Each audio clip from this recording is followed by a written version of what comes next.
ბერდია სიჭინავა ჩვენი გადაცემის პირველი სტუმარი. ის გახარია საქართველოსთვის წარმოადგენს. მოგესალმებით, მადლობა რომ იღებთ გადაცემაში მონაწილეობას. თქვენ როგორ უყურებთ აი ამ პროცესს? ჩვენი ინტერესებიდან გამომდინარე პროცესი, რომელიც ახლა ჩვენ გარშემო ხდება და შეიძლება ჩვენ გარეშეც ხდება, ჩვენი ინტერესებისთვის სასიკეთოა, კმაყოფილების შეგრძნებას, უფრო ასე ვთქვათ, გვმატებს, თუ რა ჭრილშია ჩვენთვის საინტერესო ეს მოვლენა? ხო, რუსეთ-უკრაინის ომმა უკვე გლობალური მასშტაბი შეიძინა და შესაბამისად ეს დინამიური პროცესია, მოლაპარაკებების წარმოება, შეიძლება დღეს არსებული რაღაც სტატუს-კვო ხვალ შეიცვალოს, მოლაპარაკებების პროცესში რაღაცის დათმობა მოხდეს, ან რაღაცის შეძენა მოხდეს, მაგრამ ერთი რამ ცხადია, რომ ეს არ არის მხოლოდ უკრაინის უსაფრთხოების საკითხი, ეს არის თავიდან ბოლომდე ევროპის უსაფრთხოების არქიტექტურის საკითხი, იმიტომ რომ უკრაინაში ეხა პოზიციების დათმობა ნიშნავს, რომ ხვალ ზეგ უკვე გრძელვადიან პერსპექტივაში 10-20 წლიან პერსპექტივაში შესაძლოა ევროპის სხვა ქვეყნების უსაფრთხოების პრობლემები დადგეს და ევროპას ყველაზე კარგად ესმის ეს. ევროპა იმ კონტინენტზე ცხოვრობს, რა კონტინენტზეც ამბიციები აქვს რუსეთის ფედერაციას და ხედავთ, რომ პროცესში უკრაინის ინტერესები გათვალისწინებულია, მის მხარეს, ასე ვთქვათ, ითვალისწინებს მათ შორის შეერთებული შტატები. მე ვფიქრობ, სიტუაციურად ესე დგას, რომ ევროპა, რადგან თავად არის ამ პროცესის მონაწილე და თავად მის უსაფრთხოებას ეხება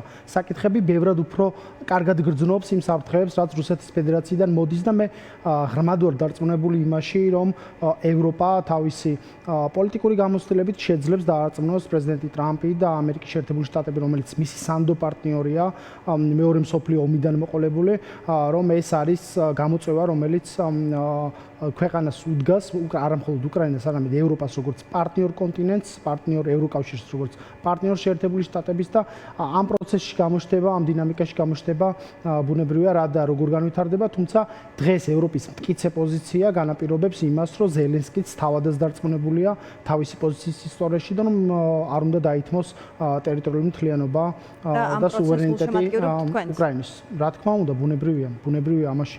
რას ხედავთ ქართული ოცნების ნარატივში, რომელიც საკმაოდ ასე ვთქვათ მოედინება აი ამ შეხვედრების პარალელურად ფეხდაფეხ უწყობენ ოცნების ლიდერები და იყენებენ სხვათა შორის, არ ვიცი რამდენად წარმატებულად თუ არა, მაგრამ აქტიურობა მათი მხრიდან უფრო ჩანს, რომ ეს მომენტი მათ დაიჭირონ. ძაღლი შინ არ ვარგოდაო და სანადიროდ გარბოდაო, ისეა ამათი საქმე. შიდა პოლიტიკაში არ ვარგიან, ყოველად უვარგისები არიან. ქვეყნის ეროვნულ ინტერესებს ღალატობენ და რაღაც გლობალური საკითხების განხილვით არიან დაკავებული. წარმოუდგენელია ოკუპირებულ ქვეყანაში, რომლის 20% აქ ოკუპირებული რუსეთის ფედერაციას იმ ადამიანს გულშემატკივრობდა ვლადიმერ პუტინს, რომელმაც 2008 წელს ომი აწარმოა ჩვენი ქვეყნის წინააღმდეგ. უამრავი ასეულობით ადამიანი დაიღუპა ამ ომში, მათ შორის ჯარისკაცი, როგორც მშვიდობიანი მოქალაქეები, ბავშვები დაიღუპნენ ამ ომში. აი ამ ომში მხარე ფაქტია იყო პუტინი, ვლადიმერ პუტინი და რუსეთის ფედერაცია და აი აქ შენ რო გულშემატკივრობ რუსეთის ფედერაციის პრეზიდენტს ვლადიმერ პუტინს უკრაინის წინააღმდეგ, რომელმაც ომის დანაშაულები მოაწყო, გენოციდი მოაწყო ფაქტობრივად, მშობლებს წაართვა შვილები და საშინელებები ჩადის უკრაინის ტერიტორიაზე, ომის დამნაშავეა და ესე რომ ვთქვათ, ბრალდებული ჰააგის ტრიბუნალის მხრიდან, ჰააგის საერთაშორისო სასამართლოს მხრიდან გულშემატკივრობდა ვლადიმერ პუტინის პოზიციებს.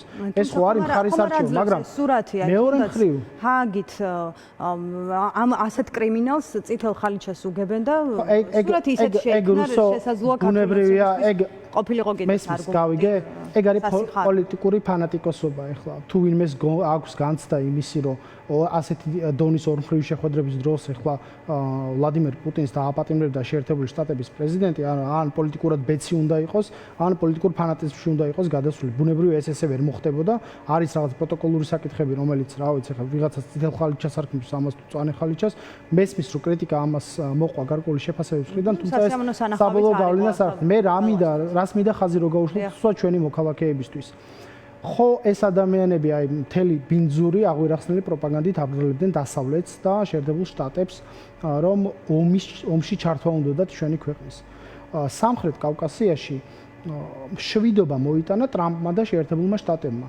მშვიდობა და ახალი ეკონომიკური შესაძლებლობები. რა ვიცი, 30 წლიანი ომი ფაქტობრივად დასრულდა ტერიტორიული მთლიანობის აღდგენით აზერბაიჯანის და სომხეთისთვის ახალი ეკონომიკური შესაძლებლობების გაჩენით, ისტორიული ფუნქციის შეძენით, რომელიც მას ვერ ექნებოდა, რომ არა ეს პოტენციურად დასალაგებელი ზანგეზურის დერეფანი. ამიტომ უზარმაზარი პოტენციალი ეკონომიკური გაუშვდა ამ ორ ქვეყანას, მათ შორის მშვიდობას მიაღწევს და ჩვენ სად ვართ? ამაზე ვიდარდოთ ჩვენ, რომ ამ სამხრეთ კავკასიურ კონტექსტში აღმოჩნდით ფაქტობრივად რუსეთის ფედერაციის მხარეს და რუსული ინტერესების მხარეს. მაშინ, როდესაც გვაქვს უზარმაზარი ეკონომიკური პოტენციალი, ვიყოთ სამხრეთ კავკასიის ცენტრი და ვიყოთ ტრანზიტის მნიშვნელოვანი ფუნქციის მატარებელი ქვეყანა. აი ამ ფუნქციას გვარწმუნება ომზე, რომელიც მიმდინარეობს უკვე 3 წელია უკრაინაში და ამ ომს იყენებს მისთვის ქვეყნის შიგნით შიდა პოლიტიკური თუ პარტიული ინტერესისთვის და ახლაც იგივე მდგომარეობაა, ხომ? შეიძლება ტრამპმა მოახერხა მშვიდობა დაამყარა სამხრეთ კავკასიაში, მაგრამ ჩვენ ვხედავთ, რომ დათმობები უწევთ მაგალითად ისეთ დიქტატორთან, როგორიც პუტინია და ის სურათი შეიძლება ახლა რაღაც ხავს მოჭიდება, მაგრამ ფაქტია, რომ ბენეფიტი იყო პუტინისთვისაც ეს შეხვედრა. პოლიტიკურ ფანატიზმზე რო ვსაუბრობ, სწორედ ამაზე ვსაუბრობ. ამ ადამიანების განწყობა ოცნების წევრების და აი ამ მთელი პოლიტიკური გუნდის თუ მათი დასაქმებულია აი ამ ესე რომ ვთქვათ აქტივის იმის და მიხედვით იცვლება რა პოზიციებს დაიჭერს ტრამპი და ეს მოლაპარაკებები არ დასრულებულა არც ერთი მხრივ და არც მეორე მხრივ. ამიტომ რაღაც წინასწარი შეფასებების გაკეთება იმდენად აბსურდია და სისულელეა.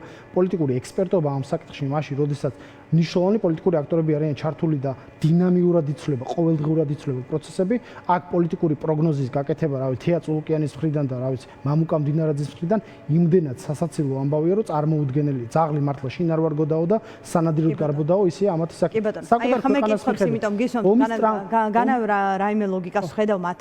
არა, მესმის აბსოლუტურად. მათი მხრიდან ომის ტრამვა არის ნაცნობი ტრამვა ჩვენ. საერთაშორისო ამბების გამოყენება მათი პარტიული ინტერესები. მესმის აბსოლუტურად.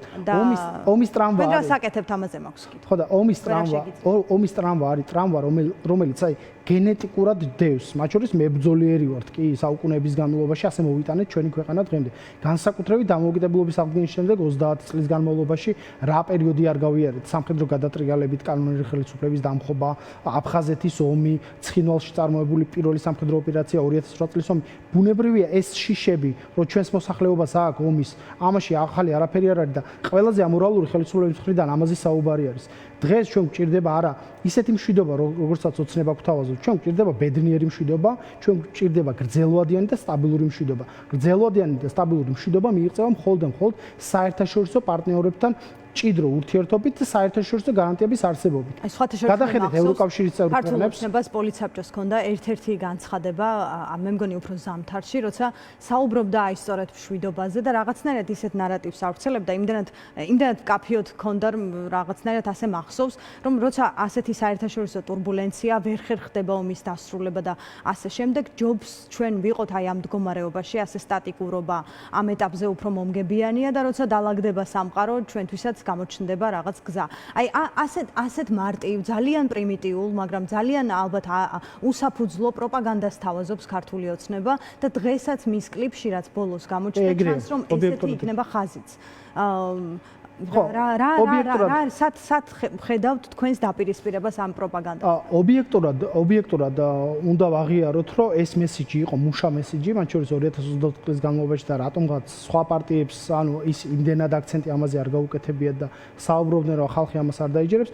ეხლა ზუსტად არ იმუშავა რაღაცა ერთსქესიანთა ქორწინებამ და სისულელეებმა, რასაც გვთავაზობდნენ, მათ შორის ვიზოს მიმოსვლის სანაცვლოდ თითქოს რაღაცას გთხოვდა ევროკავშირი, მაგრამ ისევ დაჭირდათ მშვიდობის თემის შემოტანა. ეს ნიშნავს იმას, რომ ტრამბულ საზოგადოებაზე ეს მოქმედებს, მაგრამ ჩვენი ამოცანა რა უნდა იყოს? ჩვენი ამოცანა უნდა იყოს ამ ყალბ მშვიდობასა და რეალურ მშვიდობას შორის განსხვავება დავანახოთ. მშვიდობა არ არის ის, რომ დღეს მაგალითად 60-ზე მეტი ადამიანი სინდისის მძევლად ყავს საუკეთესო ახალგაზრდობა, რა ვიცი, მსახიობები, სტუდენტები, ჟურნალისტი ქალი ყავს, ტყვე დაყვანილი ბიძინა ივანიშვილის და ირაკლი კობახიძის, რამდენად სასაცილოდ არ უნდა იყოს რეჟიმს, ირაკლი კობახიძის რეჟიმზე რო ვსაუბრობ. წარმოუდგენელია, როდესაც ნარკოტიკის ჩადება დაბრუნდა როგორც ჩვეულებრივი ამბავი შინაგან საქმეთა სამინისტროში. წარმოუდგენელია, როდესაც ძვლებში დალეწეს ახალგაზრდები 300-400 დაზარალებულია ერთი ადამიანი საჩვენებლად არ და ეს არის მშვიდობა? მოპარულ ფულს ვერ იყოფენ და ერთმანეთს ფილტვებს უხრეტენ პირდაპირ ფორმით, ხო, ერთმანეთის დახრეტა მიმდინარეობს, ერთმანეთის გატაცება მიმდინარეობს, რა ვიცი, ბიძინა ევანიშვილთან დაპირისპირების გამო დუბაისიდან აიყვანეს ადამიანი და ჩამოიყვანეს ქვეყანაში სპეცოპერაცია ჩაატარეს ფაქტიურად. აი ეს მშვიდობა ხო არ არის? ეს ფაქტურად ჩიხში ვიმყოფებით ჩვენ, აი გამოუვალ სიტუაციაში, მათ შორის ქვეყანაც მე არ ვიტყვი რომ მხოლოდ ოცნება ამ ვითარებაში ან ქვეყანა ყველა ერთად ვიმყოფებით გამოუვალ ვითარებაში და კიდევ უფრო ვიმძიმებთ მდგომარეობას და ყველაზე უბედურება ის არის რომ ამაზე პასუხი აი სპეციალისტებიც ასე განმარტავდნენ რომ წინა არჩევნებისგან განსხვავებით წინა შემთხვევაში თუ კი იყო ომის და მშვიდობის პროპაგანდა იმისთვის რომ ეს უსაფრთხოების თემა წინ წამოეწია ქართულ ოცნებას დღეს მისივე ამორჩევლისთვისაც უჭირს აი გუნდში დაპირისპირებების ახსნა და ის ქაოსი რაც არჩევნების შემდეგ არის ქვეყანაში და კრიზისი არცად არ წასულა და ამ თემების გადასაფარად იყენებს ამ თემას პროცესს ახლა ქართული ოცნება მართავს ბერდია ეს რა მხრიდანაც არ უნდა შეხედო ესე ჩანს პროცესს ბუნებრივია ქართული ოცნება მართავს, ბუნებრივია რაც არ უნდა ვეძახოთ ახლა და მართლა ესეა რომ ლეგიტიმაციის მწვავე კრიზისი უდგას ქვეყნის შიგნით და ქვეყნის ფარგლებს გარეთ, ჯერჯერობით მართვის სადავეები, მათ შორის სახელმწიფო ინსტიტუტების მართვის სადავეები მას აქვს. ბუნებრივია პროცესის მთავარი შემოქმედი არის ის, ვისაც მეტი ძალაუფლება უჭირავს ხელში. მაგრამ ჩვენი სიძლიერე იმაში უნდა იყოს, რომ ჩვენ ალტერნატიული პროცესი შევთავაზოთ. ეხლა მე არ მინდა ისე რაღაც არჩევნების კონტექსტს დავუბრუნდე და ასე შემდეგ, თუმცა ერთიანი ბრძოლით შესვლა ამ არჩევნებში იქნებოდა ალტერნატიული უკეთესი თუმცა ჩვენ ვქნით ვცდილობთ რომ შევქმნათ ეს პროცესი უკეთესი პოლიტიკური პროცესისთვის მათ შორის უნიკალური შესაძლებლობა რომ ქვეყანაში სადაც რომლის დედაქალაქშიც კრიტიკულ ნიშნულზეა ოცნების ხარდაჭერის მაჩვენებელი ჩვენ შეგვიძლებოდა ერთიანი კანდიდატის შემთხვევაში ბრძოლის თუმცა ამ ბრძოლას აუცილებლად გავმართოთ ღირსეულ ბრძოლას ღირსეულ კანდიდატთან ერთად ღირსეული ბრძოლა რა შედეგით შეიძლება დასრულდეს ვერავინ ვერ იტყვის, მაგრამ ბრძოლას ყოველთვის აქვს აზრი. ეს არის ჩემი კრედო, ჩემი ცხოვრებისეული კრედო. ყველა ფრონტზე, ყველა წერტილში, საპროტესტო ალამა უნდა იფრიალოს. ქუჩაშიც, რუსთაველის გამზირზეც, საერთაშორისო არენაზეც, პოლიტიკურ ესე რომ ვთქვათ, ბრძოლაში, რომელიც არჩევნების სახით არის აგერ კარს მომდგარი. ამიტომ ალტერნატივა ამ ბრძოლას არა აქვს, არც ერთ ბრძოლას არ აქვს ალტერნატივა. ამიტომ ერთიანობა არის ძალიან მეტად აქვს ნათქვამი, უფრო მეტად მომისმენია თქვენი პარტიის მხრიდან, რომ ქართულ ოცნებას უნდა წაართვას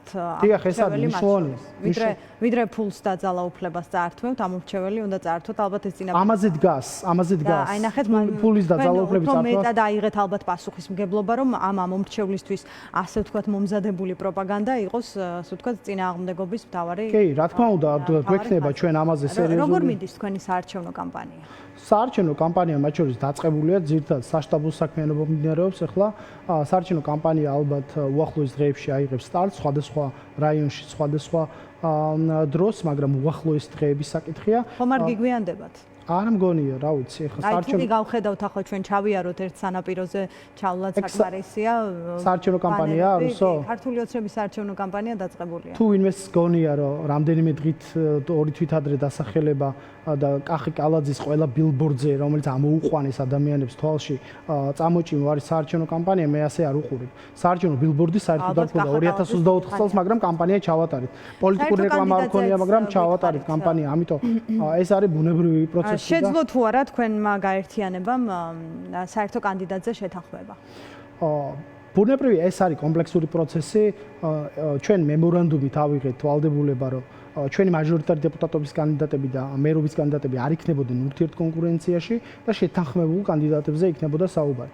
ეს არის კომპლექსური პროცესი, მოლაპარაკებების პროცესი, მაგრამ მე დარწმუნებული ვარ, რომ აი ხვალ უკვე წერტილი დაესმევა საბოლოო ან ხვალ წარადგენთ არა, ხვალ დაესმევა წერტილი ამას და უახლოეს საათებში გაიგებთ, უახლოეს დღეებში გაიგებთ. ნუ თუ ხვალინდელი დღე რაიმე ხვალინდელ დღეს არის დაგეგმილი, ეს ნიშნავს, რომ დღეს საღამოს უკვე იცით რა შედეგით დასრულდა.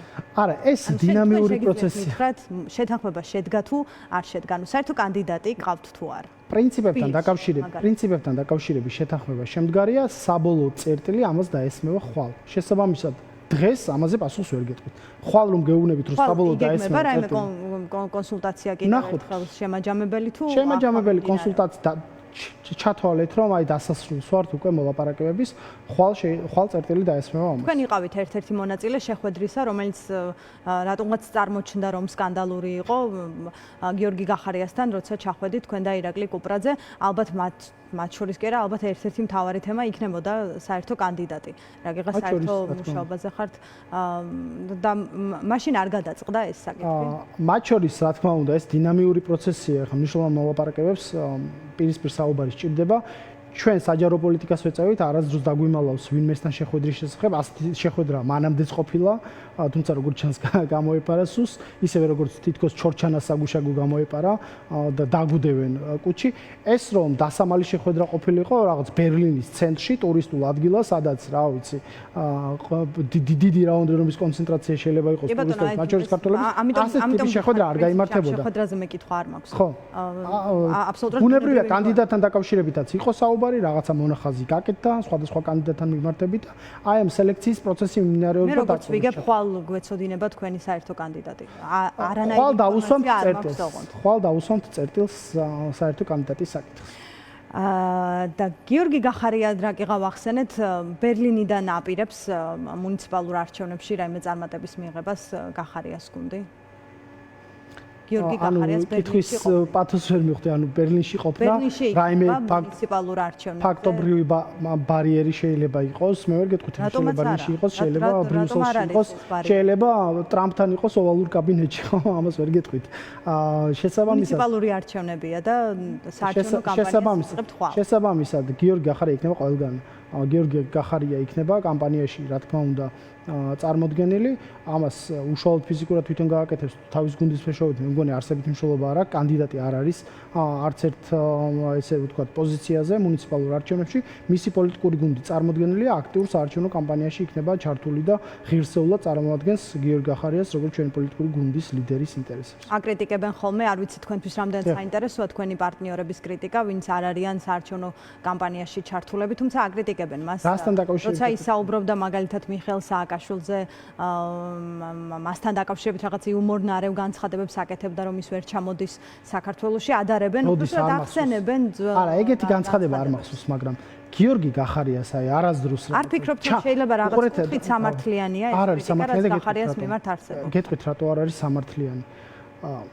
გიორგი გახარია არასდროს იქნება ადამიანი, რომელიც უმაღლესი პოლიტიკური თანამდებობის პირი საკუთარი ქვეყნის მოქალაქეობაზე იტყვის უარს, ეს ერთი. მეორე საკითხი.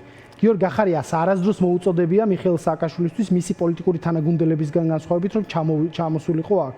ეს არ იყო მისი საკითხი და ამაში არ ჩარეულა არასოდეს. მესამე მნიშვნელოვანი საკითხი, მის თანაგუნდელები პირდებოდნენ, არ დავასრულებ თუ შეიძლება, აეროპორტში დახვედრას, რაღაც ქაჯეთის ციხიდან გამოხსნას ფიზიკურად და ძალიან დიდი ბოდიში, მაგრამ ადამიანები, როდესაც საუბრობენ გიორგი გახარიაზე, გაიხსენონ, რომ მათ ლიდერს მიხეილ სააკაშვილს საერთოდ უკრაინული ლაპარაკი ჰქონდა დაწყებული და მე ქართველი პოლიტიკოსი არ ვარ, რომ საჯარო განცხადებებს აკეთებ და ასე. საერთოდ არ მაქვს მიზნად ახლა შევადარო.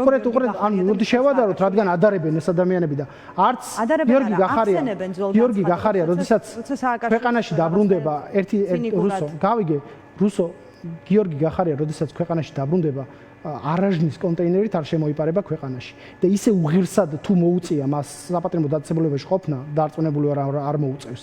ისე უღირსად არიჯდება საპატიმრო დაწესებულებაში, როგორც უღირსადაც დღეს ზის მიხეილ სააკაშვილი, რომელიც საუბრობდა თითქოს დემენცია ჭირდა, რაღაცა 15 დაავადება ჭირდა, საკუთარ მოქალაქეებს, საკუთარ ამომრჩევლებს, პარტიელებს ატყუებდნენ და დღეს ესე ცინიკური დამოკიდებულება ამ საერთოდ არ მაინტერესებს სიმართლე რო გითხრათ.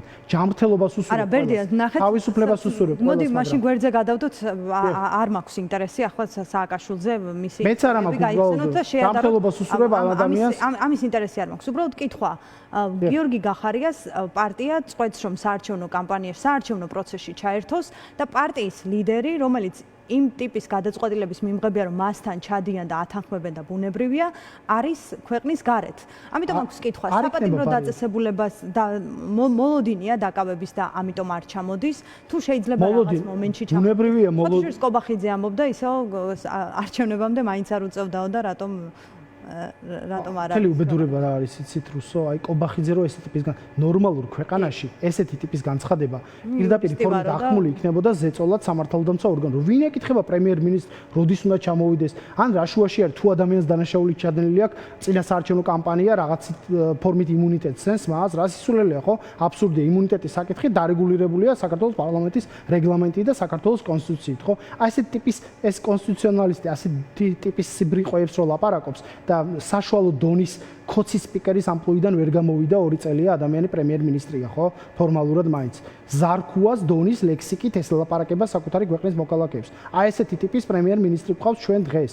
აი მართლა საშუალო დონის ქოცის სპიკერის, რა გურამ მაჭარაშვილსა და კობახიძეს შორის რა სხვაობაა, ვერავინ ვერ გეტყვით ამ ქვეყანაში. ზუსტად ერთნაირი ზიზღნარევი, დამცინავი რაღაც პრემიერ-მინისტრი ხარ, რაღაც პოლიტიკაზე მაღლა უნდა იდგე საკუთარ პარტიულ ინტერესებს. გიორგი გახარიას, როდესაც პრემიერ-მინისტრი იყო, თქვენ მისი ესთეტიკა არ იყო ისეთ ტიპის განცხადებების კეთება და ამასთან დაკავშირებით ბევრჯერ ქონია რაღაცა ტიპის ესე რომ ვთქვათ, გაურკვევლობები და საკუთარ პარტიასთანაც, მაგრამ ის იაზრებდა საკუთარ როლს ამ ქვეყნის წინაშე და იყო პრემიერ-მინისტრი ამ ქვეყნის და არა ოცნების. ეს არის სხვაობა დღეს. რა მდგომარეობაში წყავს ოცნებას დაქირავებული კობახიძის სახით პრემიერ-მინისტრად ამ ქვეყანაში დანიშნული ეს ადამიანი და რა იყო 2020 წლამდე, როდესაც ვიყავით ასოცირებული ტრიოს ლიდერი ქვეყანა, საერთაშორისო ასპარეზზე სამარცხვინო არ იყო საქართველოს პოზიციონირება და ღირსეული ლიდერი წარმოადგენდა ქვეყანას. და ბოლოს გკითხავთ, რა გიღა ხვალ ნახავთ, ალბათ ხვალ დაესმევა წერტილი, ანუ ხვალ დაიწყება თქვენი საარჩევნო კამპანია, ალბათ ხვალ გვეცოდინება თქვენი გაერთიანების საერთო კანდიდატი გვეცოდინება, ანუ. კი ბატონო. შეთანხმებული კანდიდატი. პარტიულია აი რაღაც მენიუში ბევრი ვერსია, სიმართლე რო გითხრათ, პოლიტიკურ მენიუში, ეხლა უკვე ჩათვალეთ, რომ 2-3 კანდიდატს შორის ვაკეთებთ უკვე არჩევანს ხვალისთვის და ბუნებრივია ხვალ გვეცოდინება ეს. მათ შორის იყო ნეიტრალური კანდიდატებიც, არაპარტიული კანდიდატებიც. შეიძლება მაგალითად შარაშიძის ვერსია განიხილებოდა თქვენი პარტიიდან. აქვს არსებობის უფლება გიორგი შარაშიძის. არის იმ სამს შორის გიორგი შარაშიძე. რა თქმა უნდა, გიორგი შარაშიძე. ალეკო ელისაშვილი. ეხლა დედუქციის მეთოდით მიმიყვანთ პასუხამდე და აი ეს ტექნიკები ვიცი გამოვლილი მაქვს ჩემი წარსული ცხოვრებიდან გამომდინარე. კარგი, საინტერესოა და ბოლოს მაინც გკითხავთ, აი ბოლოს ჩვენ როცა ვნახეთ მაგალითად ქართული ოცნების კანდიდატის წარდგენა, თქვენ რა შეატყვეთ ქართულ ოცნებას? ისინი იმდენად ასე ვთქვათ დასუსტებულები არიან აი ამ ყველაფრით, რაც ამ თვეების განმავლობაში მათ დაემართათ, რომ შეიძლება მათზე გამარჯვება თუ მათზე რაღაც უპირატესობის ჩვენება, ეს ეტყობა ქართულ ოცნებას ახლა? ქართულ ოცნებას ეტყობა ძლიერებაც და ეტყობა სისუსტეც. ამიტომ რაღაცა ერთმნიშვნელოვნად ამის შეფასება ესე არ შეიძლება. მიუხედავად იმისა, რომ შეიძლება ეხლა რაღაცა ძალას ასხივებენ, რომ აი ვერაფერი ვერ უქნა, დღეს ქართული ოცნება არის პარტია, რომელსაც ფაქტობრივად დასავლეთში ხაზი აქვს გადასმული, როგორც სანდო პარტნიორ პარტიას. გარიცხულია სოციალურ-დემოკრატიული პარტიის რიგებიდან ფაქტობრივად იზოლირებულია მისი ხელისუფლება, საერთაშორისო დონეზე ჯერჯერობით აღიარება არ აქვს ამ პოლიტიკურ ძალას, მათ შორის საერთაშორისო იზოლაციაშია მოქცეული პირდაპირ ფორმით მოქმედი პრემიერ-მინისტრი, რა ვიცი ახლა გინახავთ მისი შეხვედრები ამ ბრიუსელში, ან ერთი ტიპის შეხვედრასაც კი როგორ ყიდიან, რომ რაღაცა განსაკუთრებული შეხვედრა იყო და ასე შემდეგ. ანუ რამდენად უდგათ მწვავე კრიზისი. შიდა დაპირისპირება აქვს. კი ბატონო, რა სიტყვების გაცვლაც კი გამოყენებული იყო ქართული ოცნების. შიდა დაპირისპირება აქვს, კლანური დაპირისპირება, მოპარულ ფულს კოლ-ცენტრებიდან ნაძარც ფულს ფაქტობრივად ვერ იყოფენ, ხო?